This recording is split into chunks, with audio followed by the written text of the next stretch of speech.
महाराष्ट्र के आध्यात्मिक राजधानी कहे जाने वाले पंढरपुर में योगिनी एकादशी के अवसर पर श्रद्धा का सैलाब उमड़ रहा है। चंद्रभागा के पावन तट पर विराजमान भगवान विट्ठल और माता रुक्मिणी के दर्शन के लिए दूर दूर से श्रद्धालु पहुंच रहे हैं।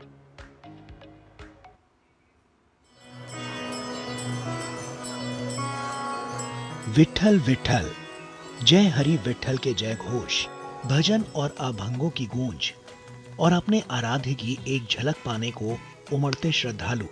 योगिनी एकादशी पर पंढरपुर का स्वरूप कुछ ऐसा ही दिखाई देता है। वारकरी परंपरा में भगवान विट्ठल को श्री कृष्ण और भगवान विष्णु का स्वरूप माना जाता है। कमर पर दोनों हाथ रखे ईंट पर खड़ी भगवान विट्ठल की दिव्य प्रतिमा सदियों से लाखों भक्तों की आस्था का केंद्र है।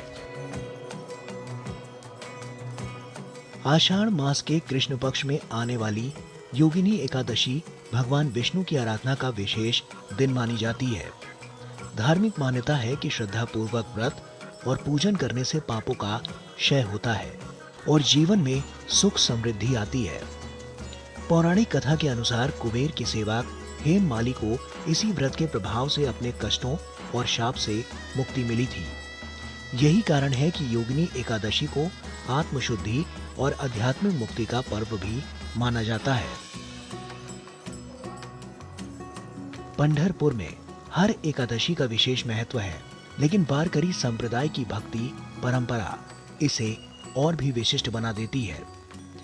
चंद्रभागा नदी में पवित्र स्नान, मुख पर विट्ठल नाम और संत ज्ञानेश्वर, संत तुकाराम और संत नामदेव के अभंगों की गूंज। यहाँ भक्ति केवल पूजा नहीं बल्कि जीवन जीने की एक सहज और सरल पद्धति बन जाती है।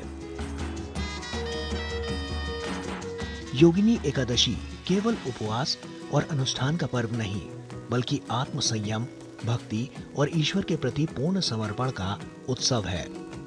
और पंढरपुर में यही आस्था जब विट्ठल विट्ठल के जय घोष में बदलती है तो चंद्रभागा का तट मानो महाराष्ट्र की सदियों पुरानी भक्ति परंपरा का जीवंत साक्षी बन जाता है। Bureau report, DD news.